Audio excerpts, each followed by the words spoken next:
Hey guys, Professor Bill, Comic Book University, and in this week's Spotlight on Story, we're celebrating International Hawkman Day, all right? That's going to be on the 10th of November, and check this out. I decided that I'm going to be doing Hawkworld. Now, I usually like to look at the Comixology version because it just gives me such a clear picture, whatever, but I'm actually going to have to be flipping around a lot in this one. So I do have my books. I do have my books available for this either way. Let's get right into who made this book or these three books.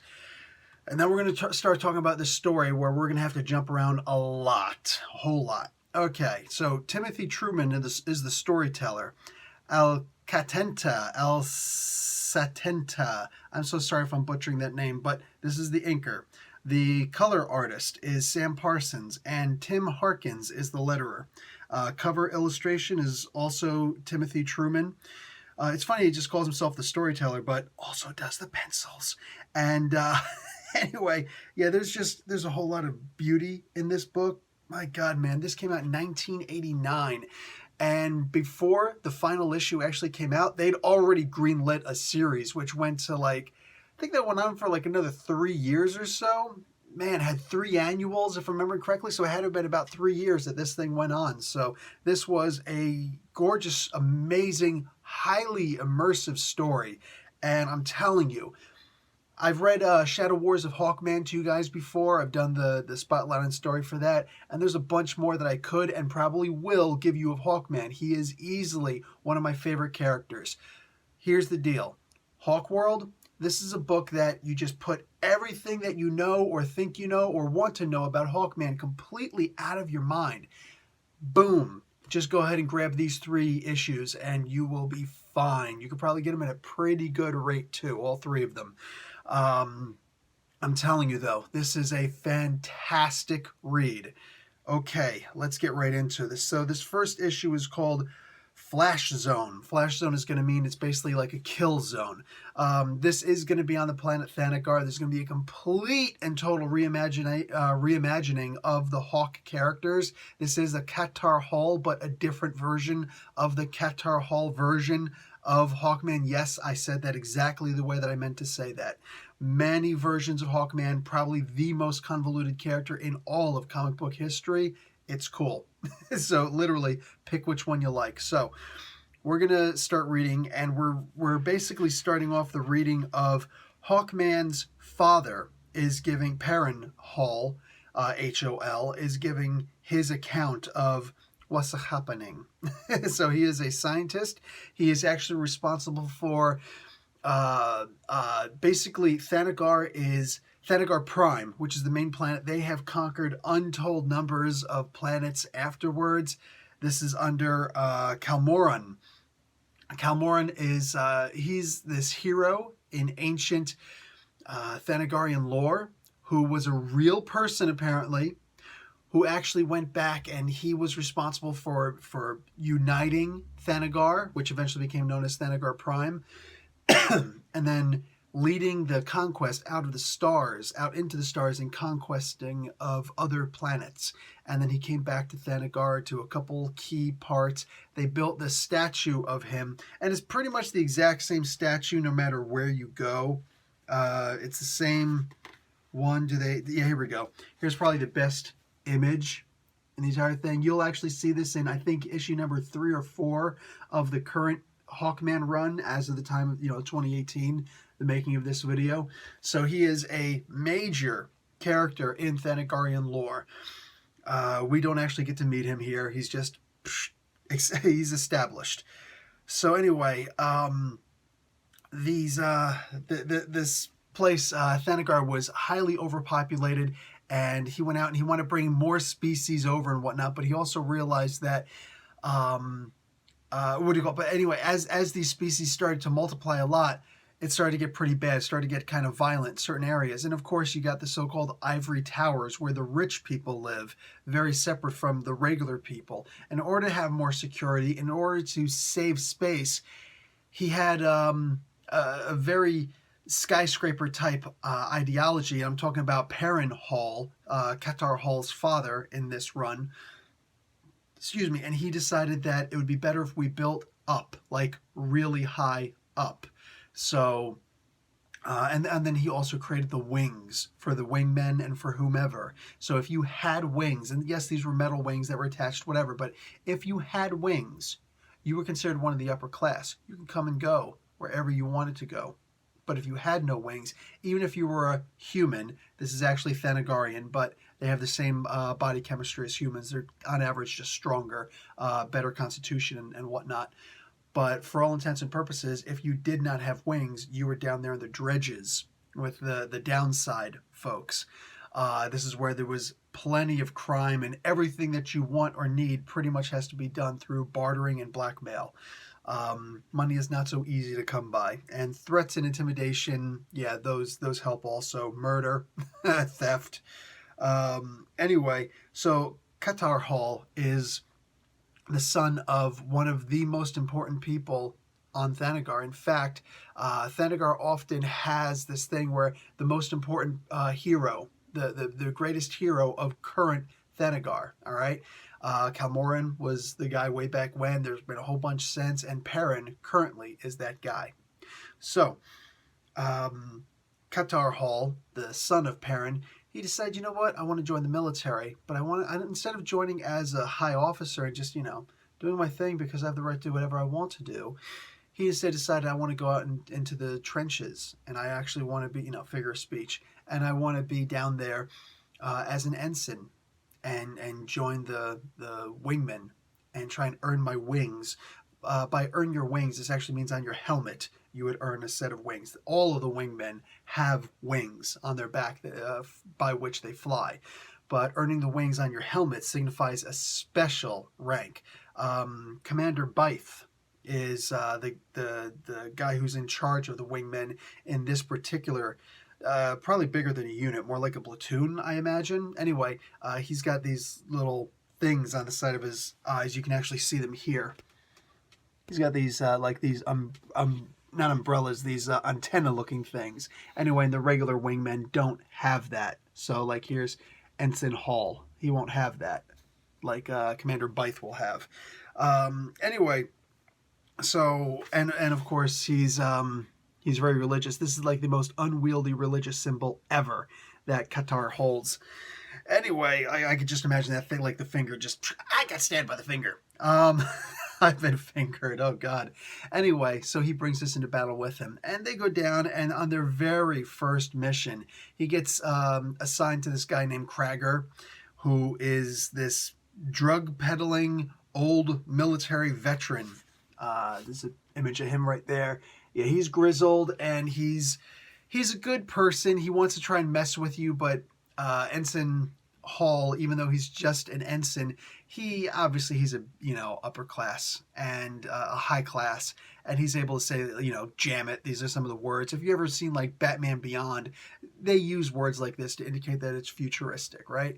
There's always going to be words like this. Think of Blade Runner and all sorts of things like this. So jam it, shut up, Anyway, so they go down and they come across this dude, and this dude, he is just an absolute waste. This cat here, he's an absolute waste. He's nobody. He's nothing. It's funny. I find it easier to use the books. I don't think I'm gonna have to do any kind of editing after this. I think I could just literally do this and then I'm good. So anyway, there's this guy, and he's apparently running guns, and he comes across these wingmen who are gunning directly for him. Now, this is actually going to be really important. In the meantime, while he's doing this, he's also got these three orphans about him. 2 aliens, and then this human, Thanagarian, female. And she's going to come into play later. You can't read this book just once, all the way through. You have to, and you'll want to, read these stories a second time. Minimum. Absolute minimum. I've read them several times, and they're worth it every single time. So, this is a flash zone, meaning everything that moves dies. Everything. That's supposed to include these kids, too. Krager, he's not such a jerk. All right? He's pushing pills on Hall, but he's also taking the pills. You guys know the general rules of drug peddling. If you're a drug pusher, if you're a drug dealer, you're going to get in a lot of trouble, with the law. But you're going to get in a whole hell of a lot more trouble if you don't take the drugs yourself, because that means you know what you're doing. It's assumed that you're smitten by them just like anybody else. You're addicted to them if you're taking them also. So go figure. Anyhow, so Bythe tells them, kill everything that moves. So they kill this dude. Krager goes downstairs, like, we're going to keep these kids alive, but I'm going to go down, I'm going to do a count. Let me see what's going on. And Hall, meanwhile, he starts looking around. He sees this paper on a wall. It just looks really weird. This paper's on the wall. There's like spit, like, what is this? And he just goes over and he checks it out. It's like, hey, wait a second. And he moves the paper. Guns. Lots and lots, like a huge cache of guns. And, or cache. I've heard it pronounced both ways, and I've been told I'm wrong both ways I say it. Anyway, there's this big cache of guns down there. So he goes in, and he's like, what the heck? And it's lined. This room is lined with a certain kind of material so that they can't sense, their sensors don't work on it. It's like a blind spot or so. So they can't see where the guns are when they come in. Somehow Bythe knew that they were there somewhere in this building, somewhere around this guy.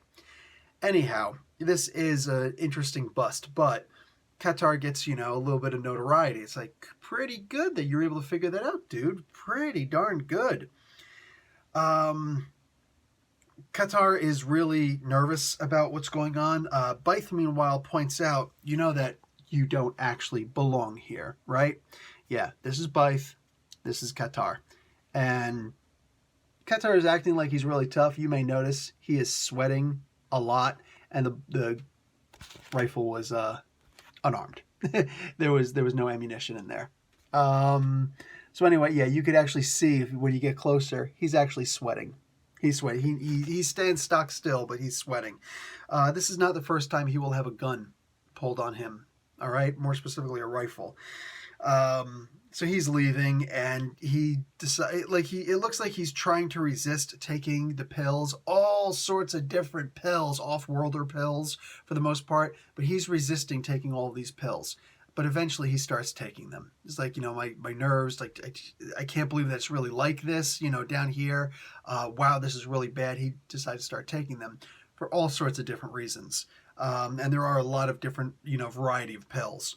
Anyway, so he's going to go back home, and he's going to, his father went and set up this thing. He's going to go to a party, so he's got this nice formal attire. He looks good, man. Dude looks good. He goes down, and he goes to the party, and all the wait staff are off-worlders, that have been conquered at some point or another. And it's interesting, they point out later on how if one of these guys ends up missing or something like that, or does something stupid, you can do whatever you want. You can beat up these guys right in public. Nobody of the higher class, the aristocracy, is going to actually care. They're going to look on like, oh, interesting. They get it. And there's always another one of these off-world dredger types who are willing to take that person's place and try their hardest to not screw up in the same way. So it's miserable. It's pitiful. Like I said, eventually Hall does wind up taking the pills. What do you call it? So he meets Shayara. He meets Shayara Thal. All right, that's her dad. That's Perrin Hall, Qatar's dad. But there's Shayara there, and she's gorgeous, man. Ain't she gorgeous? She is gorgeous in that green dress, just looking all sorts of, hey, how you doing? What's up? Anyway, anybody who's a Hawkman fan, like I said, you need to quell your expectations, because this is not Hawkwoman. Okay, this is not the Hawkwoman who you're going to know. You're going to be like, Shayara Thal, okay, cool. And eventually they're going to get married, and she's going to be Shayara Hall, right? Dude, this is an evil woman. One of the slave, one of the butlers or whatever, accidentally bumps into her. Total accident, right? Total accident. Bam! And she just goes nuts. She goes nuts, and she starts kicking this guy. She tortures him. She makes him say things that he doesn't want to say. She beats the hell out of him. And they're like, oh, crap. And, yeah, they take him to task. Dude, like, this guy, he's going to wind up being taken down to a prison at this point. Hall is looking on, both of them, they're just looking on like, crap, what do we do? There's nothing we can do. They allow this to happen. There isn't even a, okay, whoa, just calm down, let it go. There's none of that, man. So, yeah, good luck finding a hero in this stories, in any of these stories. Good luck finding a hero in this, all right? This is really messed up. But anyway, so all these guys, they start joining up with each other. They start, going down. Kragger is trying to watch his back and show him the ropes. Kragger actually winds up getting himself killed. He winds up getting himself killed, and it sucks. It sucks. But what do you call? They're doing what they can. Qatar, he's trying to help out the best he can, and it's funny because through it all, like all this crazy stuff, and he picks up Kragger, and he's like, man, he's trying to take him, and look who's looking on. That's Bythe, and he don't care. He's with an off-worlder. He's getting it on. You know what I'm saying? He's giving her some monies. Bang, panger. Like, yeah, he's not good people. So, a hunting expedition with, of course, some slaves, and Qatar and Shiara and their parents, their fathers. They go out, and she's taking pills also, for whatever reason. And Qatar points out in several moments that he's not big on off-worlder stuff. He's upset that everything is made off-world. They've conquered, mind you, it's expected to be about 3,000 plus planets. So everything comes from someplace else. He's like, you remember when we used to make our own wine? You remember when we used to make our own houses, our own architecture, our own weapons, our own everything? Remember? And people are just like, whatever, man. Whatever. So, of course, if you're not aristocracy, what happens? You're getting slave labor from overseas, or basically from someplace else. You know what this does in economy. You've got your own people who can't make money, who don't have jobs, who God forbid, a career. What's a career? Like there's a lot of social and political, economic discussion in this book without it being addressed directly. You got to just notice it. You got to notice it. But it's there, man. It's blatantly in your face right there. Not noticing it is having blinders on. But nobody cares except for Qatar, apparently. Now, he's interested in Shiara, but at the same time, he's also not interested in her because he knows that she's not a good person, and he doesn't seem to be too overly concerned with the dredges, with the off-worlders and whatnot. It doesn't bother him too much, but apparently it does a little bit. Either way, it's like he's the best person in here. At least he kind of looks at it and goes, that's probably not a good thing to do, and then just walk away, right? But he is weird, and she's weird, and again, she's not a good person. Yeah, that's Qatar that she's aiming at. No, she decides not to shoot him. But she's not a good person. She's not a good person. This is the second time he gets a gun pointed at him. And this is still only the first book. Qatar is pretty good with his weapons, but he uses ancient Thanagarian weapons because they don't make Thanagarian weapons anymore. But he finds these weapons and these old, religious artifacts. He's basically a historian for Thanagar. He's trying to bring back Thanagarian lore to Thanagar, including the religion and everything. Anyway,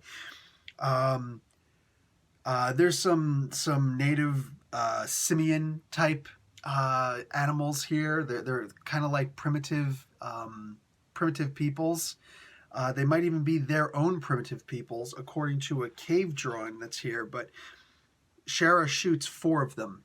One of them is able to escape, still shot, but fatally, and Qatar tracks them back to their cave. And he's thinking, let me go and see what's up. And he sees a mother and the baby with the father right there. He made it back to the cave, and what a shame, because no, he doesn't actually kill them. But he does see cave drawings. Now, what do you make out of this? What do you make out of these cave drawings? Because what I'm making out of this is, birds. And what? They're chasing and hunting regular people, or they are those people. Either way you make out of it, Qatar sees this and he's just like, damn. Wow. But that's the way that they're viewed. At the very least, that's the way that they're viewed. So he kind of gives up on his idea of religion because he realizes that's what Morin has done. That's what he's wrought. So the next book is going to be called Freefall. You know what? This really is so much easier than putting up the freaking images. You guys let me know in the comments below if you like the me actually just showing the books themselves or doing the images online. Anyway, this one's called Freefall. This is where things just get really out of control. So you actually get to see a little glimpse of the normal Hawkmen that we know. Yes, those are metal wings, but you recognize that outfit there, right? So anyway, we get more about his father and what he's done and whatnot, and we get to see that Qatar is actually one hell of a warrior. He's only wearing this because this is his training outfit. This is the stuff that they used to wear back in the days, you can assume. But he's training with his dual-wielding katanas. Yeah, he's going all Zaknafian or Zaknafian. Dritz Stewart, his father? No? R.A. Salvatore? Anyway, Bythe shows up, and he's just like, hey, you're actually pretty good with that. And he's got his own katana. And he, they're having a conversation. He's trying to see, like, where do you stand on this, that, and the other thing. And, of course, he's going to attack him. Yeah! And he's a tough cookie, too, but make no mistake.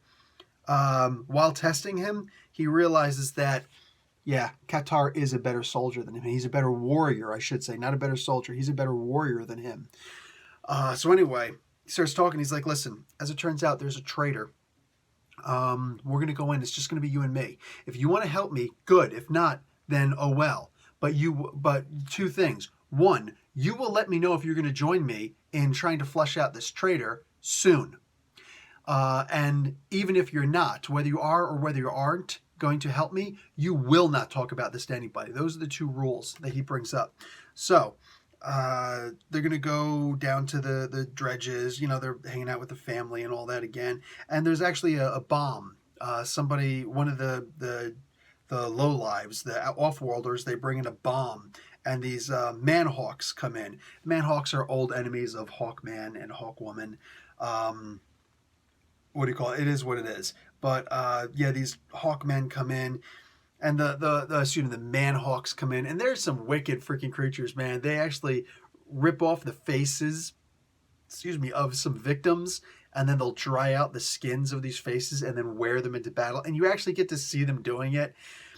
The only part that's really weird is that you see that, their arms are wings. So somehow they've attached the weapons that they use, the guns, the laser guns that they use, to their chest harnesses, and somehow they're just able to fire. That's weird. But everything else, there's some wicked, freaky looking creatures. Anyway, they go down, and Qatar is first. He's down there alone. He shouldn't be. And he sees this guy running. He's like, that's the traitor. That's the guy. So he goes after him. Bythe is, get him, don't let him get away. And then all of a sudden he realizes, he does shoot him in the back because he doesn't wait. And what does he realize? It's actually his dad. The so-called traitor. This actually gets really deep into the stories. And I'm just going to break it down for you right now. Perrin basically Perrin Hall, Qatar's father, has been going down into the lower levels, the downside.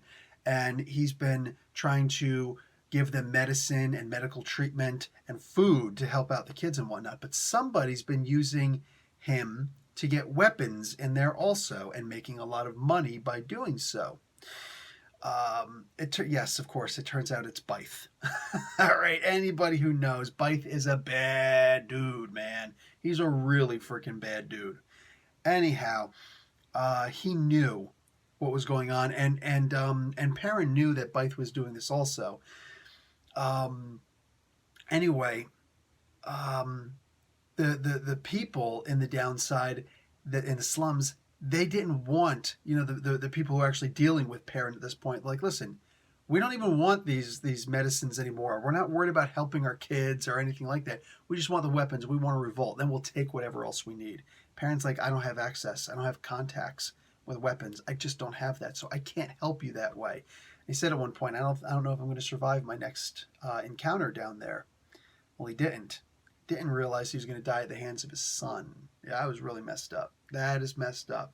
His father's dying vision was of his son looking down like, oh, I just shot you, Dad? Yeah, it's messed up. That's really messed up. And what's even worse is that Bythe knew. He knew. And Bythe is able to make his getaway, and he leaves Qatar down there with his dead father and all of the evidence in the world that maybe he was in collusion in some way, shape, or form. Unknown. But either way, he winds up getting in trouble. His father gets unnamed the current greatest hero. Byth gets named the greatest hero. And Qatar goes off into this this island. He gets sent to this island. This is basically a criminal island. They haven't sentenced him to death. They're just going to send him there to forget about him until they can. Well, there's different theories on why. Qatar has his own theory why. And there are a lot of details I am leaving out, guys. So make no mistake. I'm giving you the general overlay of the story, but there's a whole lot more in here that you got to check out. One of the things that you should consider checking out is that Shayara Thal actually winds up getting killed in that bomb blast I was just talking about before. That's a pretty traumatic experience. His father, almost immediately afterwards, being killed. Him himself being on drugs. And then when he gets sent to this island, he doesn't have access to these drugs anymore. You want to talk about a broken man. Yeah. And, of course, he doesn't have his wings. They've, of course, taken his wings. So whether it's civilian wings or military wings, if you don't have wings, you don't have nothing, son. You got nothing. So he's on this island, and he sees this dude making wings. There's these birds flying around, and as their feathers fall, he's grabbing their feathers, and he's making a set of wings that he could fly off on. Now he's gonna, and like you could see the main islands right over there. You could see the main cities right over there. And he's thinking, I'm gonna go over there. Qatar sees this guy making these wings. He grabs himself a rock, and he comes creeping over behind the dude, and he murders him in cold blood. Saw his girl get murdered. Wasn't having a good time of life to begin with. Killed his own father. Betrayed by his commanding officer. The only guy who actually was looking out for him, dead. He was drug-addled and then taken off of drugs. Dude, we could just go on this guy's life. And this is what he did. And this is something else that winds up breaking him too. This was the second murder he committed in cold blood. The dude's brother comes walking up. Now this dude and his brother were both priests. They were sent here for whatever crimes, probably political. They actually explain why they were there. And it's, again, one of those really messed up situations. But the guy comes over and he's like, I'm not going to try and seek revenge on you. I'm a priest. My brother was okay with dying. He was perfectly okay with dying. He didn't fear death like you. He says, so don't think I'm going to try and exact revenge. He's like, well, I got his wings. That's what you got to do. You know what I'm saying? You got to fight to survive. I got his wings. He says, the funny thing is you had them regardless because he was making those wings for you. He's like, what are you talking about? He rolls his brother over, shows himself. These are creatures who are avians. They have wings. He didn't need to make wings. He'd heard about Qatar and his story. He decided that Qatar shouldn't be there. So he was making wings for him so that he could fly back home, or all three of them could fly back to the city, whatever, just get off the island. Qatar is broken. You know what I'm saying? He is straight up, bro. I'm thinking Rage Against the Machine, but I'm a broken man. Like, dude, wicked. This is great storytelling. Good luck finding storytelling like this out there, man. Truman is just, he's a beast. Timothy Truman is a straight beast, man. Like, these are some sad moments. So anyway, he stays there for a decade. He stays there for a whole 10 years. And then eventually they come and they like, he could have left at any point, but he's like, nah, I got to get Zen. So he starts to learn. He starts to learn the religion, but he doesn't actually learn how to pray, or he doesn't actually choose to pray. But he's learning about the religion. He's learning about peace. He's mastering his martial arts. He's doing all sorts of things on his own. And eventually, the military comes to get him. This is 10 years later. There's all new recruits. They don't know who this cat is. You know what I'm saying? Just like, yeah, bring him back. And they leave him in the dredges. He doesn't have wings. He's not going to have wings. So he's down there in the sewers. Let somebody else kill him. Trick is, he's a smart cat. So he winds up becoming the leader of an underground group. And it's nuts. It's absolutely nuts. We also get introduced to the real Shayara Thal. What did I just say? But I just said, and then she died, and then, wait, what? the very interesting part is that they already explained who Shara Thal really was. Oh, this was really Shara Thal, but someone else is going to wind up taking her identity, a young orphan girl. And everything worked out in perfect place, that she would be raised as that Shara Thal who died in the bomb blast. So she's about, you got to figure she's about 10 years or so younger than Qatar. So there is an age difference there, but she's also a much more experienced cop. She's a better cop. You know what I'm saying? But she is going to eventually befriend Qatar. But it's an interesting process, the way that they do it, the way that they learn how to trust each other, especially her trusting him.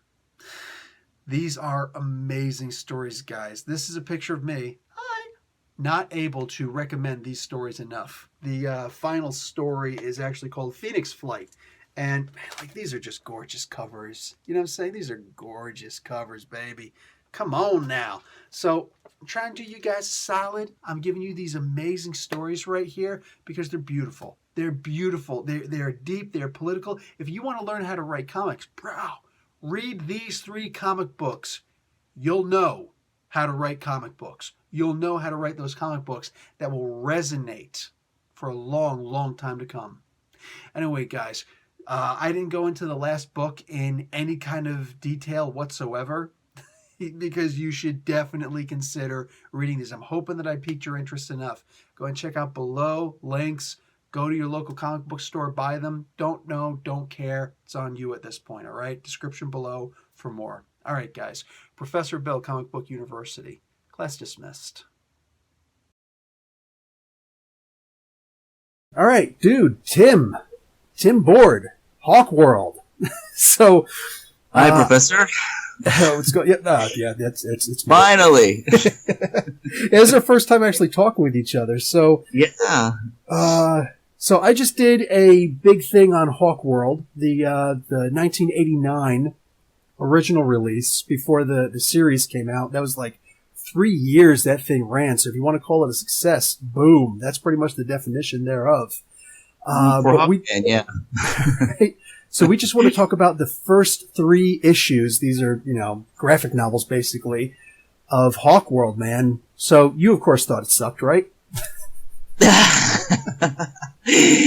Oh, it sucked so bad I loved it. It happens sometimes. This was such an incredible new direction and take and reimagining of Hawkman that it was jarring the first time I read it.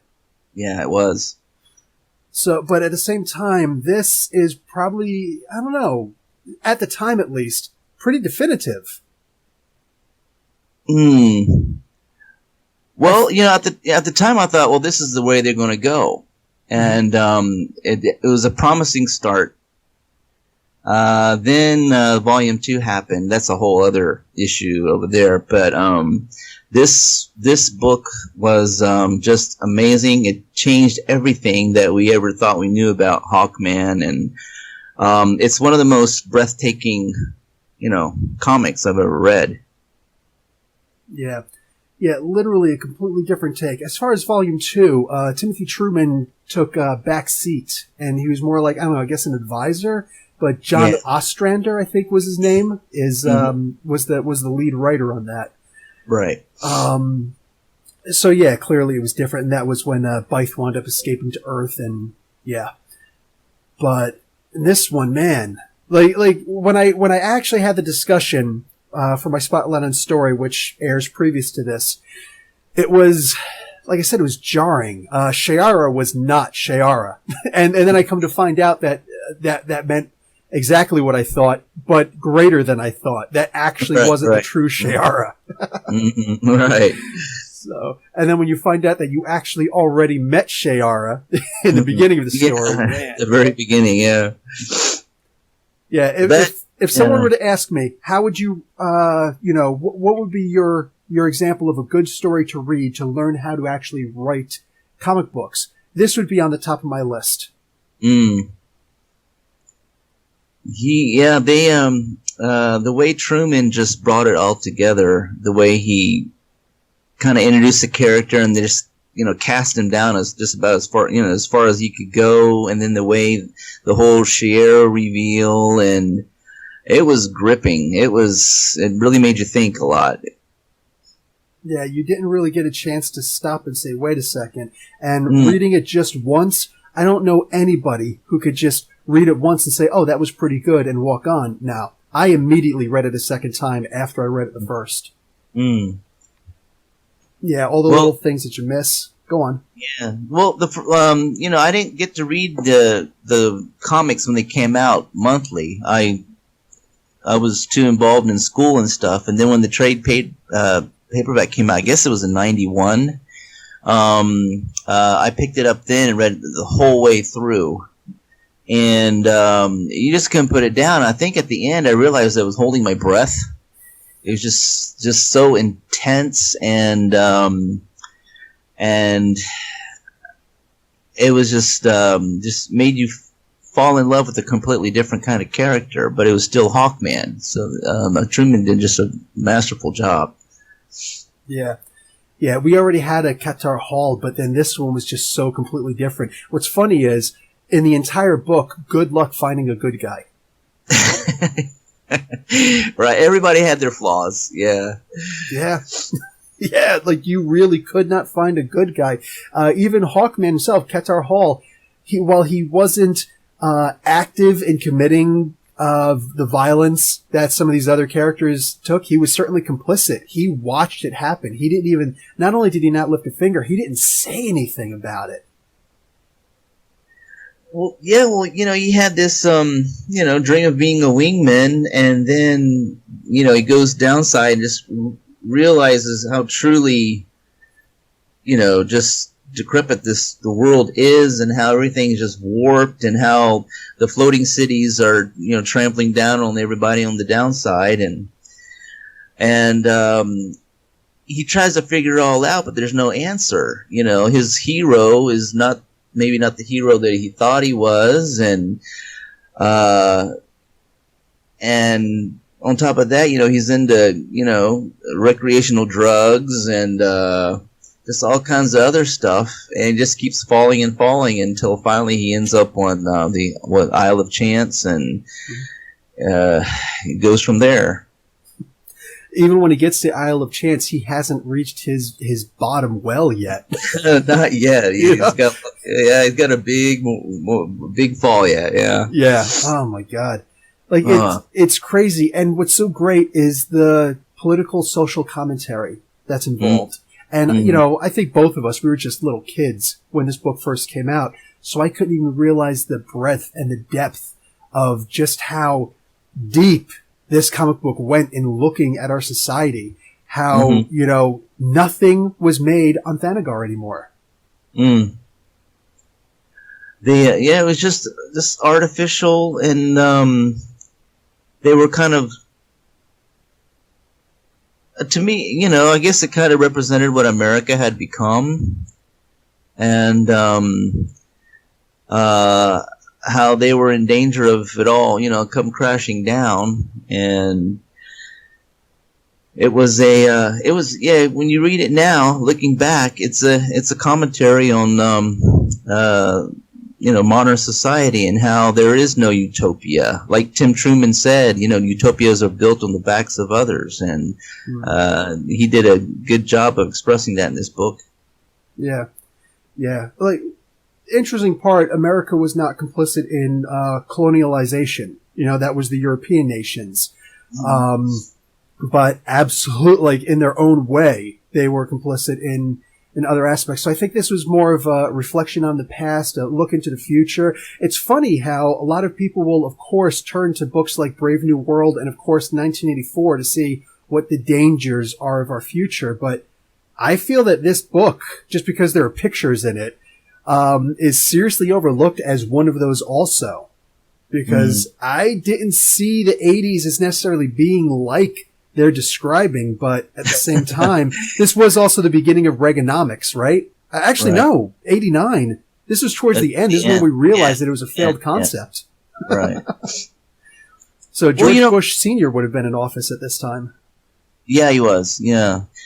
But every once in a while I go back through the book, and then the terrorist bombing in the at the beginning that kills a whole bunch of people. Mm-hmm. Going back, it kind of reminded me of 9/11, and how people who feel like they're oppressed and they need to strike back somehow, and it just seems like it's following a similar pattern. And so I kind of looked at it with different eyes after 9/11 happened. I can see that. And this, of course, wasn't nearly on that grand scale. This was a small... Right. But how could anything like that have possibly been conceived back in 1989? Exactly. That was still... bring out a whole city or something. Right? That was still several... Wow. That's like trying to predict that an entire city could be brought down. You're living in Japan, so, of course, the idea of Nagasaki and Hiroshima. Is it pronounced Hiroshima or Hiroshima? Hiroshima. Hiroshima, okay. So, I will change my vocabulary from this point on, my phonetic pronunciation. But there was just so much here. And, like you talk about that, it was a suicide bombing, basically, on a very small scale. This is almost like, I don't know, it wasn't explained. It happened, but it wasn't explained. So if you are younger, it's just like, oh, why did this person do that? But when you're older, it's hard to not recognize how that happened, why that happened. I love that nothing is explained. It happens. And then there's pictures. And God, I would love to get my hands on the original script to the artists on this, which is funny because I do believe that Timothy Truman actually penciled most of this, right? Right. Yeah. So the script would probably be in his head. But man, there were so many pages during key moments, like when he inadvertently kills his father, where there are no words, nothing, not even text narration, nothing, and just the pictures. You have to try and figure it out from what happens in the pictures. And it is confusing. And what greater, like I said, if you want to learn how to write comic books, this is the way to do it. This book is one of the best ways to do it. Just the pictures alone is all you have. So of course it's confusing. And that's exactly what these characters would feel after they were just in an attack. After, oh my God, did I really just kill my father? Did Bythe actually have something to do it? Did he know this? You see that smile on it. He doesn't say yes. He doesn't go into a monologue. He just smiles, and it's wicked. And you can tell everything you need to know from that one panel. And it's the storytelling in this is expert, and that's putting it lightly. One of the most striking scenes for me is when he goes hunting. Now, this is before the first Sheriff was killed, and he runs into a family of the natives of the island, and he's in a cave, and he finds the father dead and the mother holding her baby, and they just look at each other. There's no words. And it's just like panel after panel, you see Qatar Hall's expressions of just shock and remorse, and there's no answers for anything that's happening. He walks out of the cave, and he takes his Morin necklace off and hangs it on the hand of the statue and walks away. Those 4 pages are just amazing to me. Not one word is spoken, but it says everything you need to know about what he's going through. No, exactly. It leaves you to really think about it and to get into it. I think that was the first set of pages where there was nothing spoken. It's just the art. You understand the art or you don't. When you saw the cave drawing and I looked at it, I was like, okay, so what exactly does this cave drawing mean? I got 2 messages out of it. One, maybe they, one came from the next, like the evolution of man, so to speak. But the one that I kind of rested on is that they understood that they are hunted by these, they're called humans, but obviously Thanagarians. That, you have to be afraid of these people. They are to be feared. They chase us. They hunt us for sport.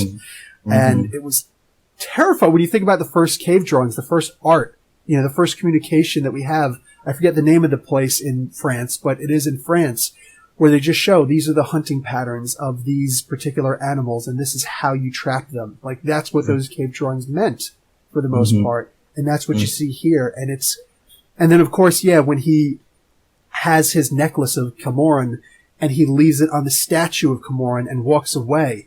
This is almost like a Spider-Man No More moment. You see that cover and it's like, wow, it means so much. But he's questioned his faith so much at this point. And for a guy who is a historian of his own people, that's crazy.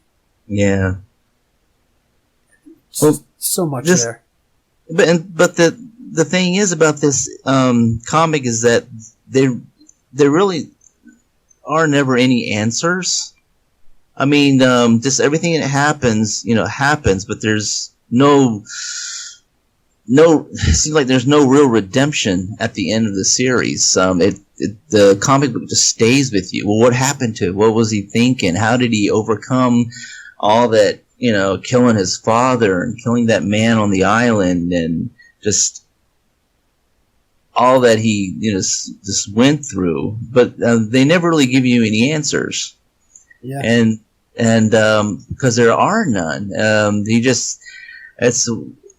It's I guess it's in a way the rebirth of Qatar Hall, but he had to pay the price to get where he was, and it's a pretty high price.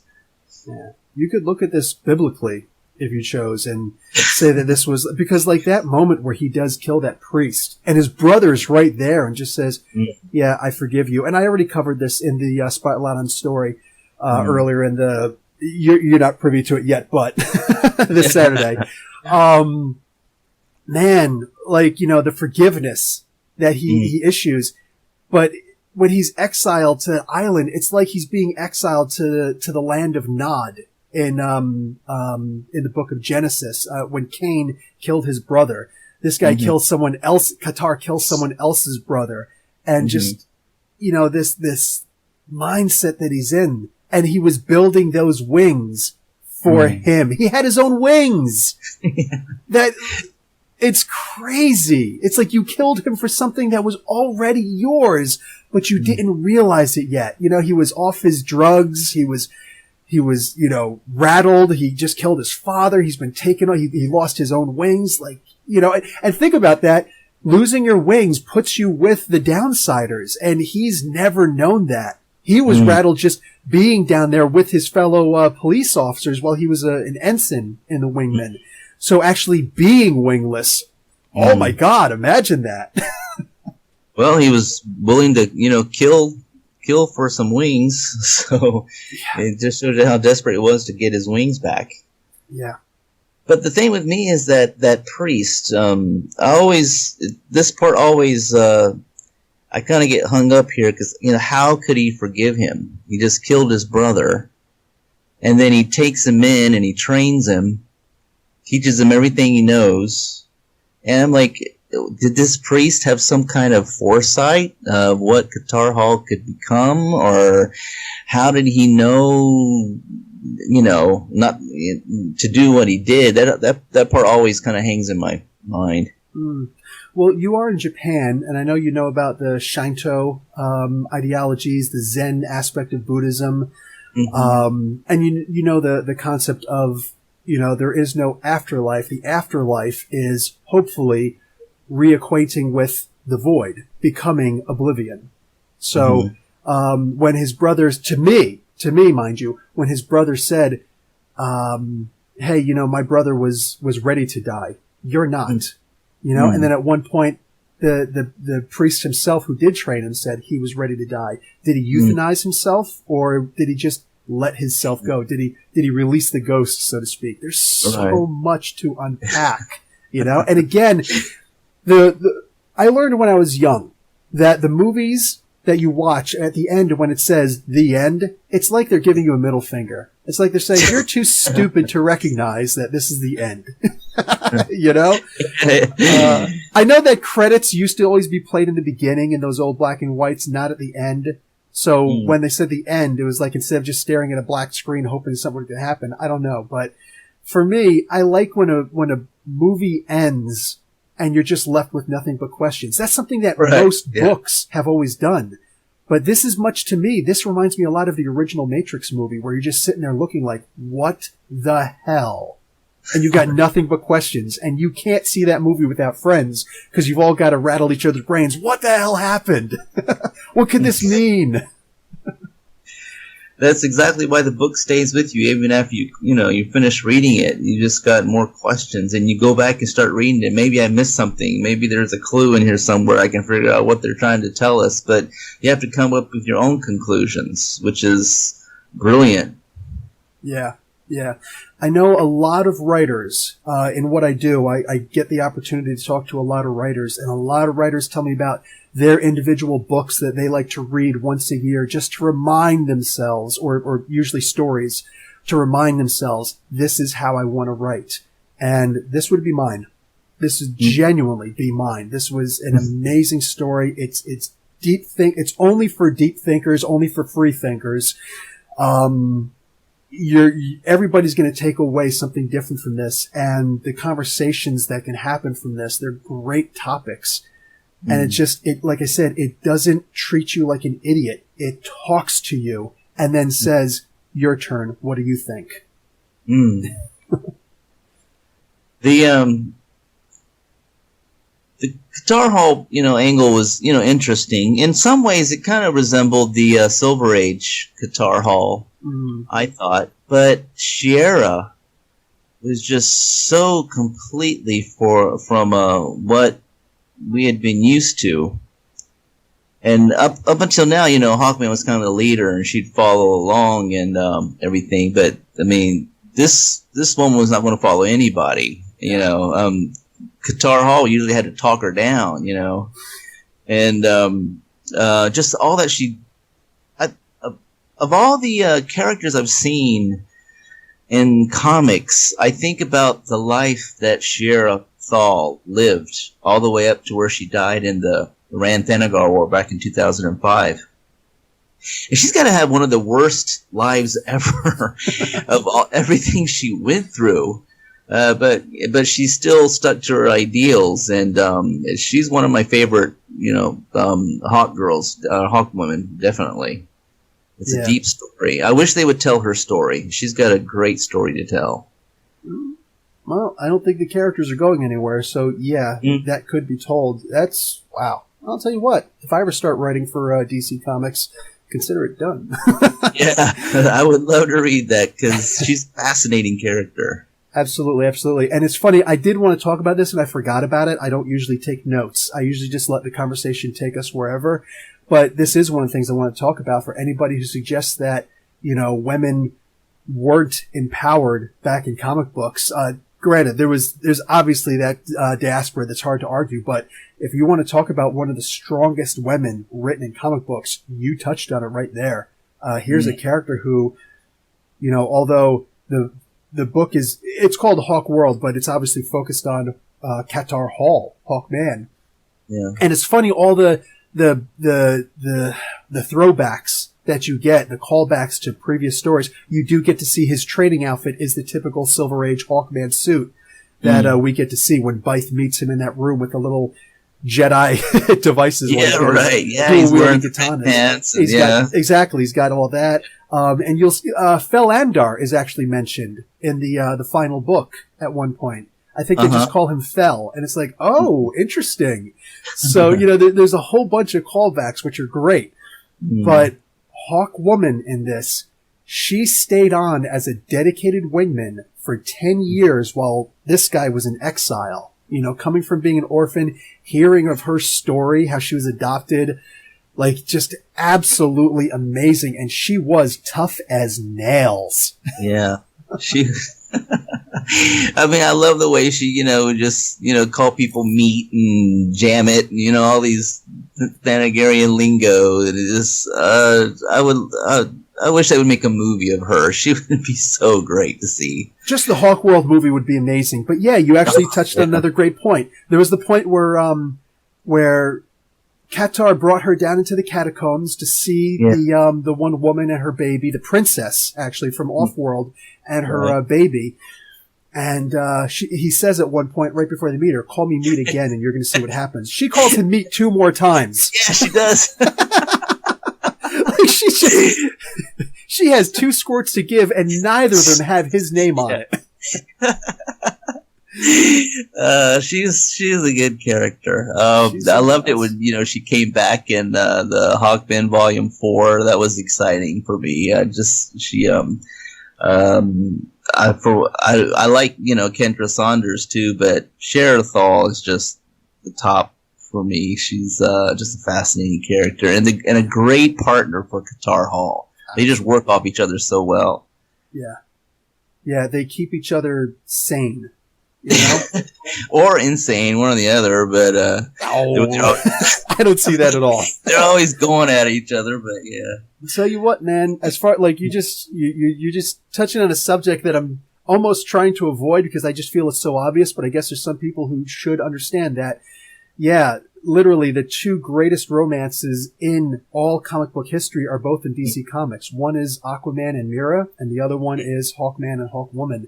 I mean, these characters are, for the most part, inseparable. And it actually took a character like Kendra Saunders to come along to show what would happen if there was a separation. That's a good point, yeah.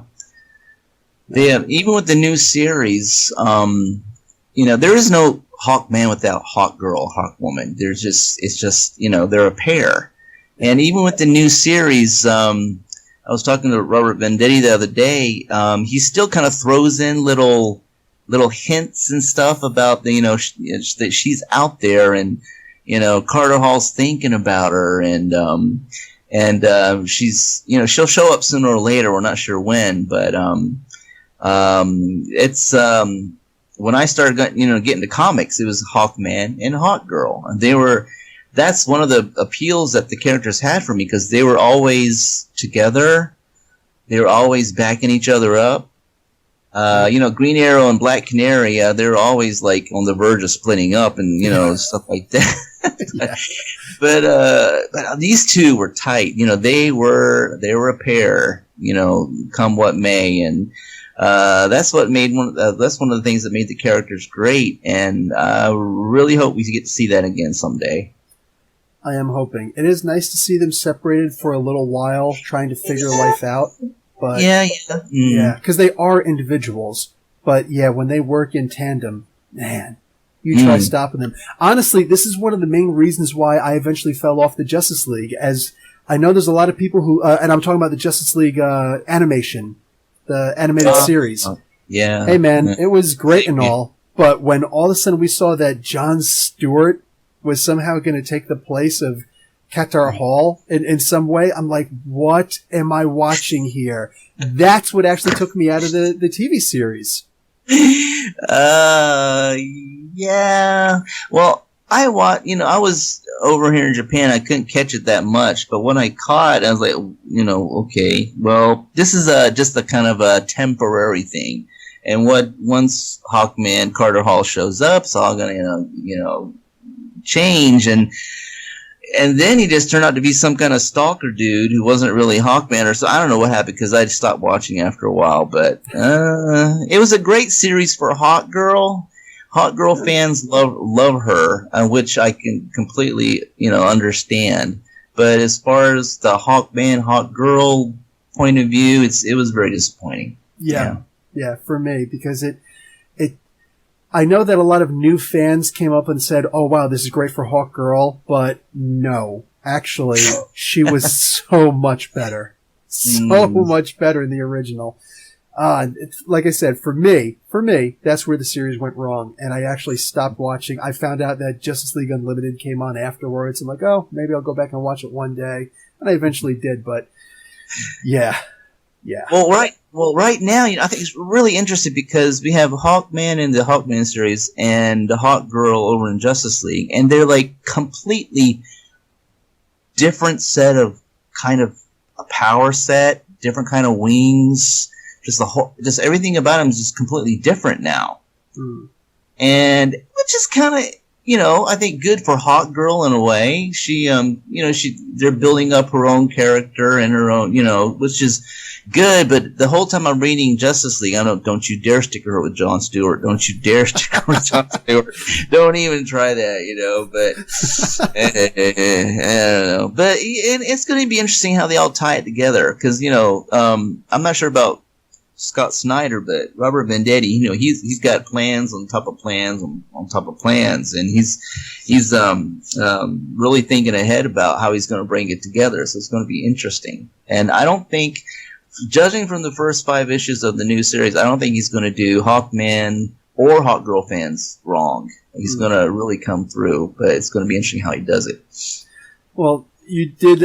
This brought me back a little bit when you said he's got plans on top of plans. It reminds me of the plans within plans from the Kwisatz Haderach from the Dune series. If you ever read those, and you should if you didn't. Yeah. But what do you call it? I agree. And all I have to do is sit back and say to myself, remind myself like a mantra: "In Venditti we trust." Yeah, right. Exactly. He's not going to do us wrong. The man has proven he knows what he's doing, so I'm just going to sit back and see what happens. Yeah, there's a lot of times when I'll read comic books and I'll review comic books and I'll say to myself, if I were doing this, I would do this. If I were doing it, I would do that. And most of the times I'm happy to just sit back and say, this was really good, that was really good. I didn't like that, but I really loved this. But with Venditti, he's one of the few writers, him and James Tynion IV. I read them and I say, I couldn't have possibly imagined to do it as well as that. Like, that was incredible. So yeah, totally amazed. And like I said, in Venditti we trust. I think he's going to take care of us. I think he's going to interject himself if all of a sudden Jon Stewart starts getting a little handsy with Shiara. We'll see what happens. Yeah, it'll be interesting. But I would... the Shara Thal character came back in Hawkman number 4, and oh man, I hope it's not just one time. I would love to see her again. Both of those characters in that issue number 4 were just amazing. So agreed. So yeah, in summation, I loved this series. Like I said, this is one of my favorite bunch of series that came out. I was able to reacquire a copy recently of all 3. Most guys know I lost my comic books back in 2011. It was very traumatic, but yeah, I got them back literally as soon as I found them. I'm like, oh, I just found a portion of Nirvana. Boom, come on back to me. So yeah, I love reading these, and yeah, this is kind of like one of those once a year reads for me because just you can't imagine. Wow, you can't imagine it being any better. He's an archaeologist on his own planet, for crying out loud. he's stuck true to himself. And honestly, this makes me want to read Timothy Truman. He's got a bunch of other books that he went out. He's rearranged Jonah Hex in a major way, made into like a Western horror, and he's done some amazing work before. But right now, he's currently spending all of his time writing that comic book that we were talking about earlier before we went live with this recording, Scout. And like reminding myself of how good this book was makes me want to pick up his book Scout and see how that pans out because wow, he's got a great head for comics. He does. What he did, I'm just thinking how in the world I don't know if he had the courage to come up with this, because up until now we had the Shadow War and then Hawkman Volume 2, and then it ended, and then for a while we didn't have anything, and then he comes out with this, and I'm like, just how did he decide to come up with something so drastically different? It just amazes me every time I pick up the book. It's just he's good. Every time somebody asks me, what are your Hawkman series that you recommend to anybody, this is always one of them. This is the top of the Hawkman series as far as I'm concerned. Yeah.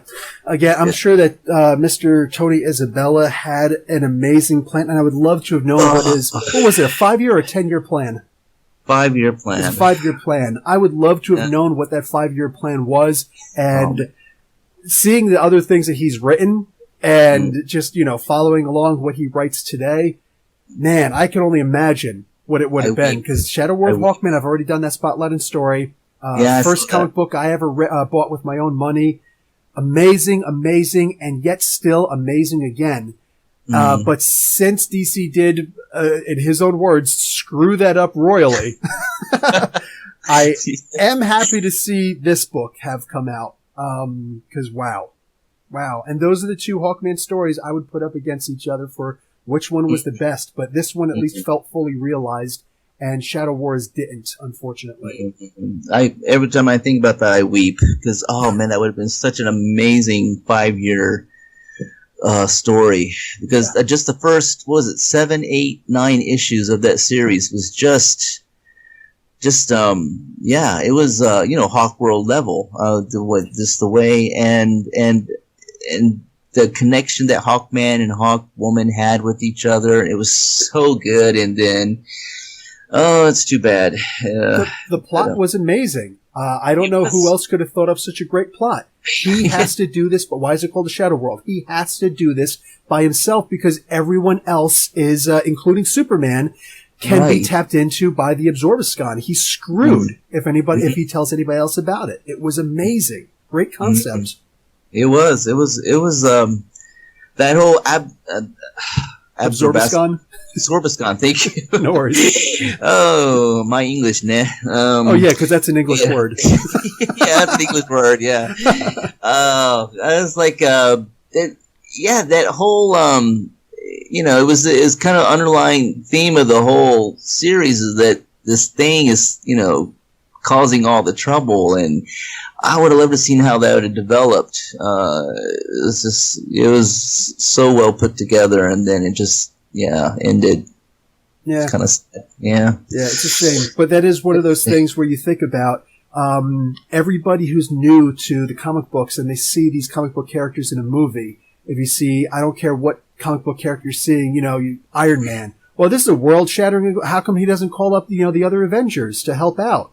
Over here, Wonder Woman. This is a god on Earth, but why doesn't she call the other Justice Leaguers to come and help out? This is the one story, Shadow World of Hawkman. Forget all the other stories out there. This is the one story where you could watch the story and say, now I know why he has to do this by himself, or with, Hawkwoman. Hawkgirl at the time. No, it was Hawkwoman. It was Hawkwoman. Yep. So, just boom. It was a brilliant angle that he worked in there. That was... Oh, yeah. Yeah. Oh, yeah. Okay, so now we're talking about other comic books, so let's wrap this up. And on forever here.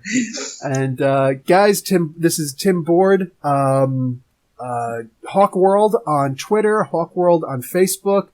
Hawkworld needs to go on Instagram too, brother. What's going on? Yeah, well, I've been working on that for a while. Just everything I can find of Hawkman and Hawkgirl, Hawkwoman, I've posted. We got about 1,500 photos, pictures, art, whatever of Hawkman and Hawkgirl. So go check it out if you like Hawkman art. Not just that, but the stories that the creators themselves, you put up when the birthdays and different introductions to the different writers and artists that were involved in the books. Yeah, well, I've got my Hawkman diary that I carry around everywhere, and I today this happened like 17 years ago. Oh, you got to put that up, and I have just. I like to remember dates, and especially I have just so much respect for the artists and the creators and the writers who bring us the comics. Mm-hmm. And every picture I post on Twitter or Facebook, if I know who did it, I will post the name because I want them to get the credit.